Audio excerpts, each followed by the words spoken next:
Hi, this is Daniela Wolf with Bestie Life, the podcast, and this is your community to support you through the little and not so little events that make up your day-to-day life. From the I've got this moments to the I just can't moments. We are here to empower all women to find and develop the skills they need to find peace, balance, and the bliss in their busy. Through solo episodes as well as interviews with amazing women who share their journey and their story and how it works for you. I hope you find the inspirations to make you laugh, think, as well as maybe rethink what you thought you knew, and connect as we realize that we are all living similar ups and downs and don't have to do it alone. So excited for you to hear this episode, and thanks so much for joining me today.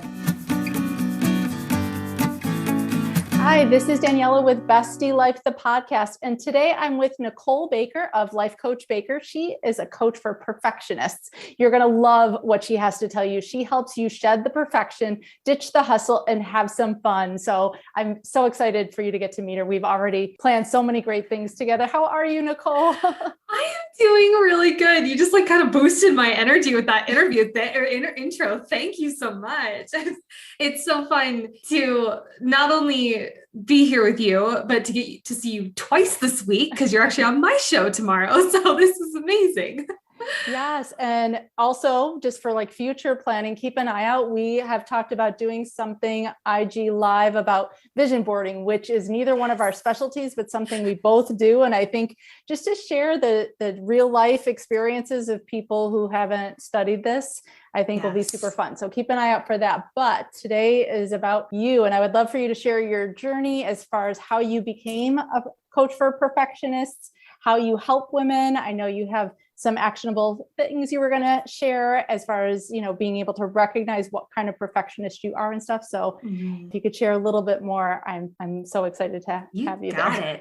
It. So I grew up in a family very heavily immersed in personal development. Both my parents worked for some of the top dogs in the industry. So I grew up with this language literally from the age of the womb. And I would always have the audio tapes or the cassette tapes back then, or, or going to seminars and climbing 50-foot poles and jumping off of them. And my dad being like, that's my daughter. That was just such a huge part of my life. However, when I attended middle school, I started becoming severely bullied. I was a kid with a lot of emotions. I had no idea how to handle them. Hello, my fellow empaths out there, if you're listening.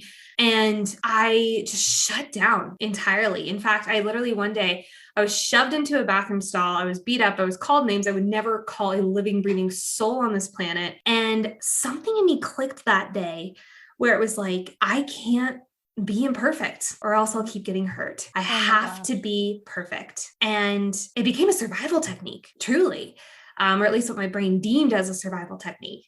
And so I didn't realize really how much it shaped my life until I started really diving into perfectionism many, many, many years later.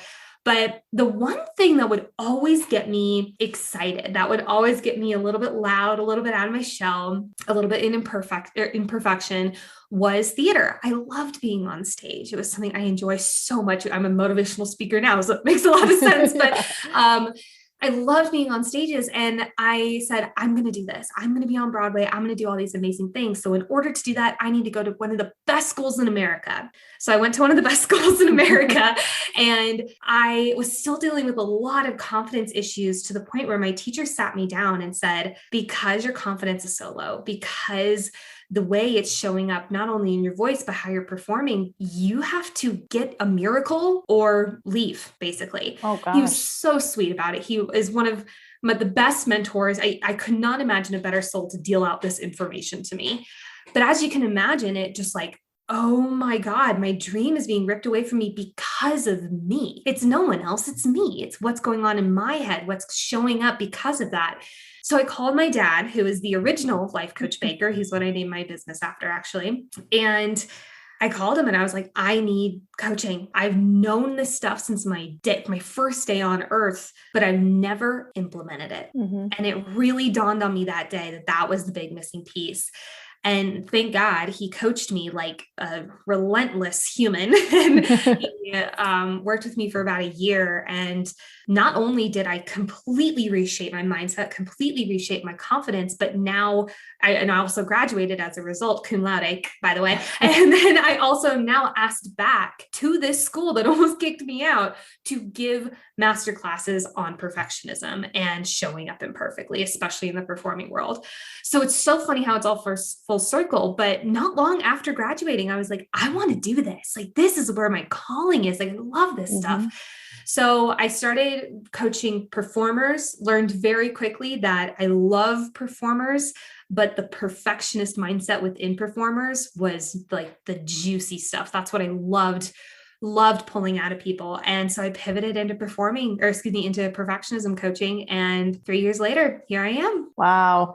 First of all, breaks my heart to hear part of your origin story as a high school social worker who works with kids who unfortunately get bullied. Kids can be so cruel. And sometimes, even though it's based out of their own insecurity, what they pass on to other people does have so many life effects. And I know they say, what doesn't break us makes us stronger, but it's still, it's so hard to hear. So I'm so sorry you went through all of that, but to look at how you've taken that and been able to not only transform yourself, but use that as a tool to help you with others. And the fact that I love how you say too, like you grew up hearing all this stuff. And so many times we feel like we know these things. It's common sense, or I've heard it before, but until you actually intentionally take those steps to implement it, it's all just swimming in your head. It's all just kind of out there, free form, but to really take the time and intention to use that information, it's more effort than I think we sometimes realize, because it does just feel like common sense. Yes. Well, and so often I at least have this issue very often. And I know people in my community too. So I'm sure it's similar here. We like listen to a podcast or an audiobook or attend a webinar or whatever it is. And we're like, oh my God, that's such a good idea. Oh, I love that. And then the next day it's gone. Like, and then we have no idea what it is. So that's why, like, whenever I speak specifically, like do workshops or masterclasses or keynotes or stuff like that, I'm always like, take notes, like for the love of God. I can't remember who says it, but he says, take notes as if you're going to teach it. Right. And I always like to repeat that. I'm like, take notes as if you're going to teach this to a friend, or take notes as if you're going to teach this to a colleague. Because we take notes so differently. And we're 90% more likely to remember something a week later if we take notes during it. If we revisit those notes a year later, we're 80% more likely to remember the contents of that event. That is mind-blowing to me, because there's so much that we forget. We're so busy. I mean, this is literally a podcast all about finding the bliss in the busy, right? Like, we're so busy. We forget things. We'll get back into our normal and forget the wisdom we just heard, but didn't implement. It's so important. Well, and you're probably a lot of times, and I do this myself, you're multitasking. You might be driving somewhere. You might be doing something else while you're listening to this. And it's actually a strategy I use with my students too. We talk about using more than one way to process information, because to hear it auditorily, you're going to process it one way. But as soon as you start writing it, you're using another part of your brain, which is what helps it go from short-term to long-term memory. Yes. That's why teachers will tell their students, rewrite your notes, create flashcards. By writing your own flashcards, you're actually learning the information as you're rewriting it, as well as they say teaching something is how you learn to master something, not just by processing it, but by being able to explain it to somebody else. And because then it becomes your words. And once they're your words, you own them in a different way. And that's how you actually begin to use them. One of the things that I always heard growing up when it comes to taking notes was like, write the notes as if they're in your words. And I was like, the what? I don't know how to do, like, when I'm listening to something, I'm like copying what they're saying. And now it's so prevalent, because now I'll be at like seminars or stuff, like doing like webinars and stuff like that. And I'll just copy down what they're saying. And I'm like, hold, Nicole, hold, pause, rewrite it in your own word. And then I think of and then I miss like 10 seconds of what they're saying. But just that small thing, it helps me understand it on such a deeper level. And I love neuroscience. I'm a big neuroscience nerd. Yeah. When we are just writing something down, it's almost habitual. Like if we're just copying what someone's saying, it's literally just like, okay, blah, blah, blah. But when we're having to use our cognitive brain function, or an area specifically called the prefrontal cortex, where we make new habits, where we make new decisions, new belief systems, all that good stuff. If we're having to use that really actively, we're going to learn something deeper. And so to have to like switch back and forth, it's not a skill that everyone's good at. Like it's freaking hard. Right. But to be able to get used to doing that is really, really, really important. And also, please, I want to echo what you say. Don't text or don't write notes and drive at the same time. If you need to pull over, I used to do that. I would like pull over and be like, that was such a good idea. But be safe. Like I use Siri as well. Like if I get a brilliant idea when I hear something, I'm like, Siri, take a note. And then I can just say it out loud. Wait, if you say Siri, take a note, does it just open up a new note for you? Yeah. I'm 28. I should know this. Yeah, Siri's like my little personal assistant. Like, Siri, take a note for me. Siri, set a reminder for me because I forget. That's amazing. Oh, I'm so using that. That's amazing. I had no idea it did that. Yeah. I always think technology is a lot dumber than it is. Like I'll learn about an AI company and I'm like, what? We can do that? That's amazing. It's so above my fiance's in like the Web3 space. So he's always telling me things and I'm like, I had no idea I couldn't even think of that like in a million lifetimes. It's so funny.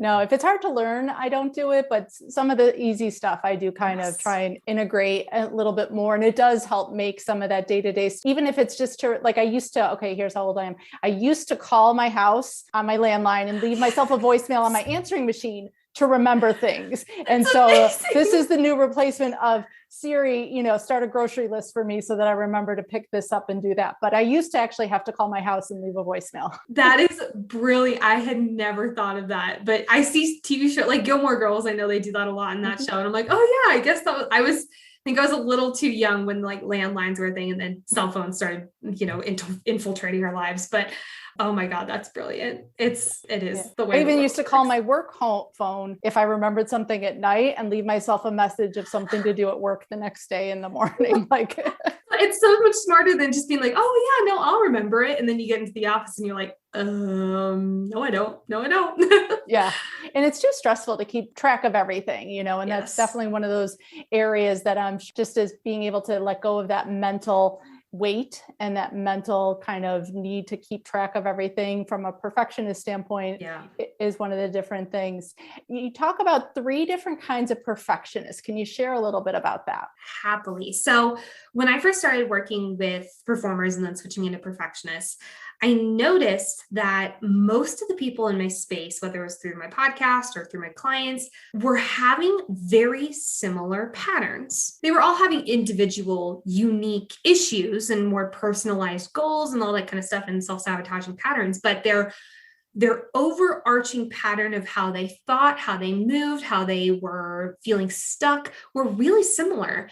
And so I started thinking about this. I'm like, okay, we are patterns of our human behavior. Like I want to kind of dissect this. So I started writing about it and started figuring it out. And I realized it was 3 different categories. And it was the overachiever, the person who push, go, hustle. Cause then I feel worthy if I'm productive, all that good stuff. There's the procrastinator, oh my God, I love that idea. Oh, that's a lot. Oh God, I'll do it tomorrow when I feel more motivated. Right. And then there's the people pleaser, I will do anything to make sure I've got your back, but I will not have mine. Okay.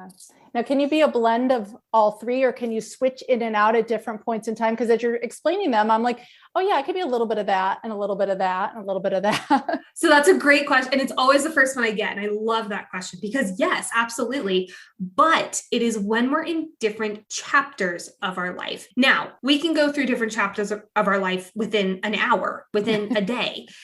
But on average, we'll lean into one area more as a default setting during a stage of our life. So for example, when I was in performing, I was a hella procrastinator. I was like, I'm so overwhelmed by the things that I would need to do to be a successful performer on social media, to be able to get in the room. Oh my gosh, like, what do I do? And it's kept me stuck for so long. But then something in my brain clicked where I was like, well, what if I just tried this? And then I switched immediately into the overachiever. I started getting up at 4 a.m. and hanging out outside buildings that were for open calls in February in Chicago. It was cold. I immediately switched into that other mindset. And the important thing to remember here is that whenever we're in each of these, each of these categories have their own strengths, have their own self-sabotages. Like But I really want to highlight that you do have your own strengths. Just a lot of us are leaning into these in an unhealthy pattern that are causing us to feel like we're not, quote unquote, living up to our potential. You know what I mean? Yeah. Yeah. So where would you start with somebody, like, not to dive into everything, but like, what would be one thing that you would start with to help somebody recognize whether it's what type they are or what to start changing? Great question. So when figuring out what type you are, normally when I tell what the types are, someone can kind of be like, oh yeah, that's kind of my home base one. I tend to lean more into the procrastinator than the overachiever and the people pleaser. There is a quiz if you want to go to lifecoachbaker.com/quiz. It's totally free. Go and take it and figure out which one you are from that quiz's standpoint. But again, you can probably self-diagnose pretty easily. When it comes to what to do, however, I'm going to split it into the three. For the overachiever, we are so used and so comfortable with slamming our foot on the gas. I'm saying I am an overachiever. But like, we're so used to slamming our foot on the gas, so used to looking at what's next, always feeling hungry for that next achievement, that next goal, that next thing to be the best at. And it causes us to live life at such a hyperactive speed that we cannot get into the present moment unless we literally force ourselves to. So guess what? That's exactly the thing to do. And I literally have had people hang up the phone on me when I tell them, okay, great. Your cure, I'm going to put major air quotes around that, is to slow down. They're like, oh, that will make me lazy. Oh my God. No, there's a huge difference between laziness and slowing down. My favorite quote on the planet, it's literally something I've painted. It's something that's going up in my official office in a few months, is life is mastering the art of when to speed up and when to slow down. We think that we're either always in the speed up or always in the slow down, when in actuality, you get to live in a gray of the two. You don't have to only rely on one and only rely on the other. So people often are like, okay, I get slow down, whatever. Is that just like laying on the couch and watching Netflix? No, the slowdown is anything that will get you in the present moment. So that's going to look different for everyone. My version of that is doing paint by number kits. I am a sucker for a good paint by number kit because my brain is so on the speed up all the time. So it deliberately focuses or forces me to slow down. For some people, it's meditation, going on a walk, going on a hike, getting into the gym, calling a friend, journaling. There's so many different things you can do. But my number one piece of advice here is try out a few, because yours is going to be personal. It's going to look different than mine and probably yours as well, right? Now, as for the procrastinator, the biggest thing that gets in their way is actually not procrastination. It's overwhelm. They don't have a habit of procrastinating. They have a habit of getting overwhelmed and taking no action. Or what I've noticed is not taking no action. It's taking all the little teeny tiny bits of comfortable action, scrolling through TikTok, texting a friend, going out to drinks with a few friends when you know you have a big paper due the next day. Like, I mean, so many different things that feel more comfortable, more fun or whatever, when in actuality, the things that are going to move you forward are the things that are intimidating you. So rather than just saying like, okay, you have to go and do the things that are intimidating to you, because like our brain doesn't work that way. Instead, I want you to look at what is one thing that right now you're procrastinating on, like writing an email. I see this one a lot. Chunk it down into little teeny tiny tasks. So instead of, oh God, respond to that big email from my boss or from my boss's boss or whatever, what about step 1, read the email. Step 2, outline a response. Step 3, write the response in a first draft setting. 4, rewrite it or do whatever edits you need to do. 5, send. When we look at it like that, we diminish overwhelm in our brains, which literally means that fight, flight, freeze that comes out, it goes away. It doesn't happen. And a lot of people, when they hear this, like chunking it down into those teeny tiny steps, they're like, oh my God, that's so tedious. That's so elementary. Yeah, but what you're doing right now isn't working. So try something different. And this one works every time. I always tell people it's kind of like, you can imagine getting hit with a snowball. That's going to hurt because it's a lot shoved together, versus having individual little snowflakes like falling on your head. That's manageable. That's nothing. Really? And so by breaking it down into those smaller manageable parts is so much easier to kind of work through. As well as I love how you talk about with the first one, mindfulness, self-care. Those are the things that will help center you and get you to go through that part. And so then the last one for the people pleaser, I have an idea of where that one's going to, which is one of my favorite things. I have a broad answer to this one, and then I have a more minute answer. I'm going to start with the broad first. Because when it comes to being a people pleaser, you're putting everyone else's voice on a pedestal above your own. There's basically a massive disconnect with the trust that you have within yourself and your own voice and the space you take up in this world. For getting down to the real root of it. What needs to happen is not say no, do more boundaries, It's instead start doing the inner work that's going to open up that trust for yourself. And I guarantee you, every time saying no, creating boundaries, saying, hey, I'm so sorry, like I have a few extra projects on my plate right now. I'm not gonna be able to take on that one right now, rather than being like, absolutely, yes, you've got it, no problem, I'll totally do that. And you're drowning in work. It's so much easier to stand up for yourself, to be able to enter in conversations and state your opinion when you have done that inner work. And again, this looks very similar to the overachiever. It's going to look different for everyone. Your version of inner work might be listening to podcasts. Hey, oh, you're doing that right now. Congratulations. It also might be reading a book. It might be hiring a therapist, mentor, or coach. To me, I swear this is no shade. Like, you will get so much further if you work with someone one-on-one, whether that's a coach, a mentor, or a therapist. It doesn't matter. If you are in a financial position to do that, or even if it's like just an outside stretch for you, but you know it's going to help you, please, for the love of God, do it. You can listen to all the podcasts, you can read all the books, but when you have someone personalizing something to you every single day, that's when you see real growth. Yeah, that focused intention from a coach makes such a difference versus trying to like weed through it all yourself. They do all that work for you. Save you work, save you years. A side tangent, small side tangent. When I first started my business, I flailed, and I mean that in every sense of the word, flailed around like a chicken with my head cut off for 2 years, wondering, oh my God, why isn't this working? Oh my gosh, why can't I seem to I feel like I'm screaming at the boy, blah, blah, blah. I'm doing all these things right, quote unquote. And yet I'm still not creating the success that I wanted to. First and foremost, I was being a little bit of a perfectionist about it. My standard for success was like being freaking Marie Forleo or Mel Robbins, such a 20-year long career. And I was like, it's been 2 years. But the second I hired someone, a business coach, to help me, we've actually been working together 2 years. I guess I've been in business 4 years. I'm so used to saying 3. The second I hired someone to help me, I went full time in less than 6 months. Wow. Like, it was like that, because she cut through, can I cuss on here? Yeah. She cut through the bullshit for me. She was like, this is not making you money. This is not bringing you in clients. This is not helping you make the impact you want to make in the world. These 3 things are that you're too scared to do them. And so it really broadened my perspective, but I wouldn't have been able to do that because I was so in my head. So really and truly, if you can't get that external help. With people pleasers, though, I'm going to give a little point B, and that is create a people pleaser mantra for yourself. Yes. When it comes to, I like to give this as an example.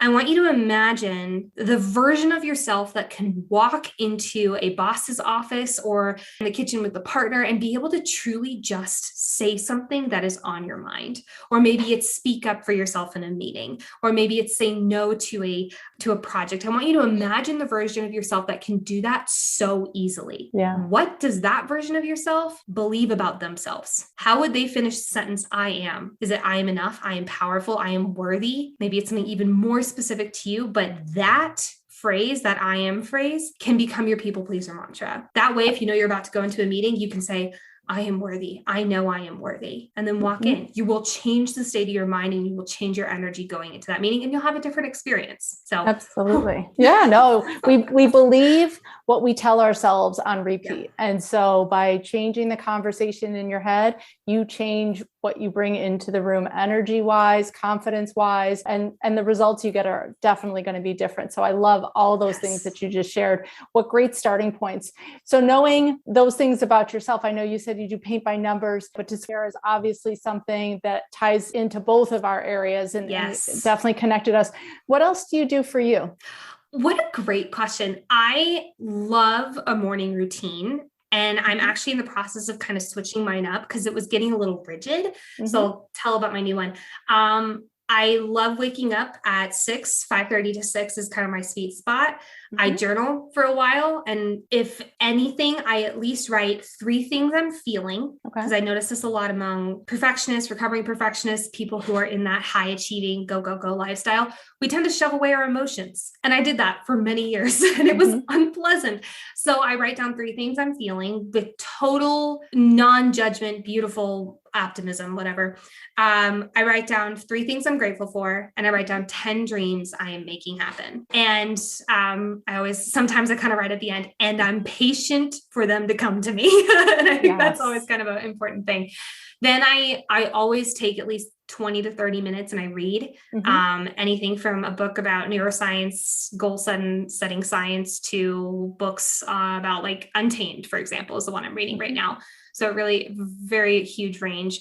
Other than that, for self-care, I do not work at night. I turn my laptop off. I turn everything off at the absolute latest 5 p.m. my time.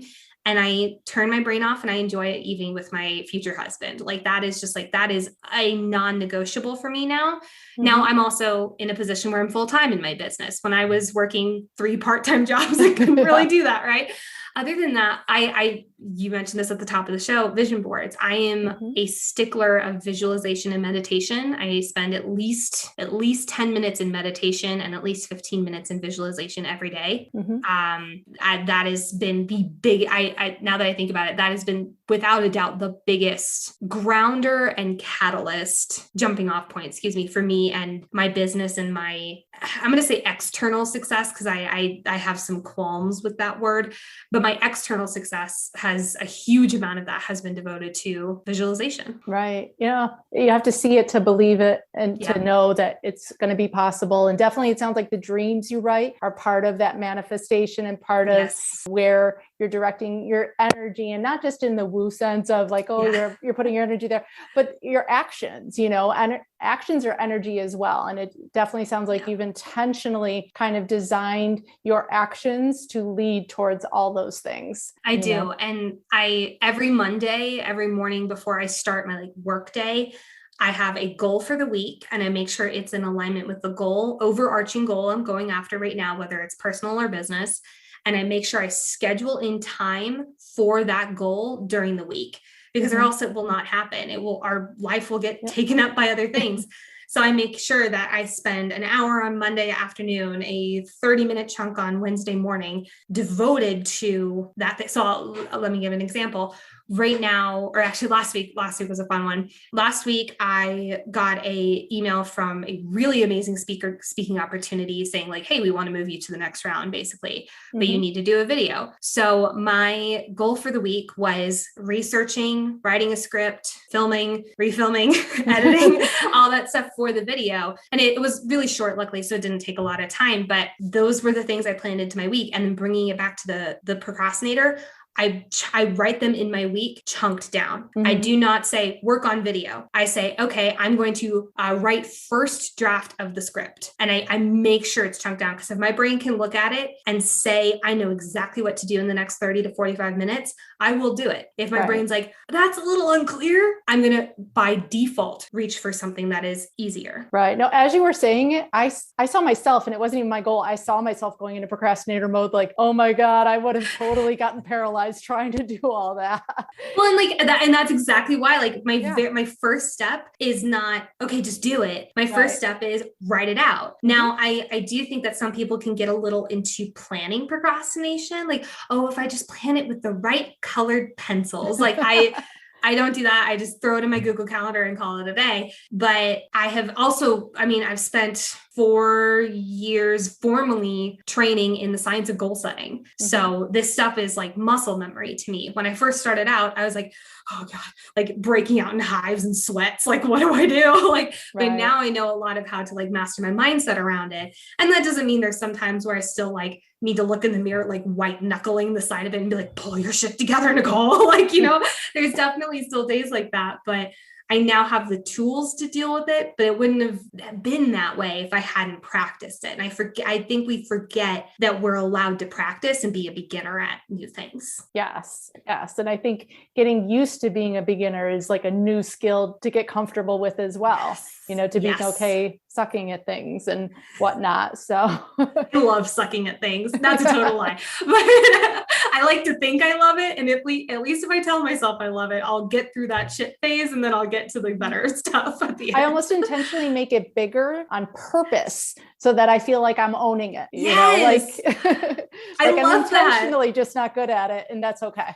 Sometimes one of the things I love to do, and I love that you talk about that on your show, is I love to highlight it to people in my community when I'm trying something new, because I feel like I literally have, and you'll find this out tomorrow, I have a segment in my show literally called "How Were You Imperfect This Week?" Because I'm so flippin' tired of all these like personal development high gurus being like, I wake up at 5:30 in the morning every single day and I do 45 minutes of meditation sitting on a cloud in my basement. Like, I'm so tired of the perfection of it. That seems like such a funny word to say around it, but it's true. And it kind of makes it feel like, oh, well, I'm not allowed to do this unless I'm that caliber at it. Right. Mm-hmm. So I like to always be like, look, I'm trying this new thing. Like, I mean, here's a perfect example. At the very beginning of the year, my coach asked me, she's like, what's one of your 5-year goals? And I was like, I really want to do a TED Talk. And she goes, great.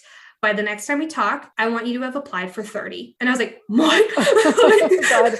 Are you serious? Like, again, breaking out in sweat and all that kind of stuff. But I mean, I did it. I've applied to 46 in total and I've gotten 2 callbacks. Like, wow, but we forget that. Thank you. But we forget that like it's so much is in our head of imposter syndrome. Like I thought that was going to be a 6-year goal, 7 if I'm lucky, or some 5 if I'm lucky. Like, but then I thought about it and it's like, no, I could try this now. And this is the first draft. Again, I like the first draft method of it.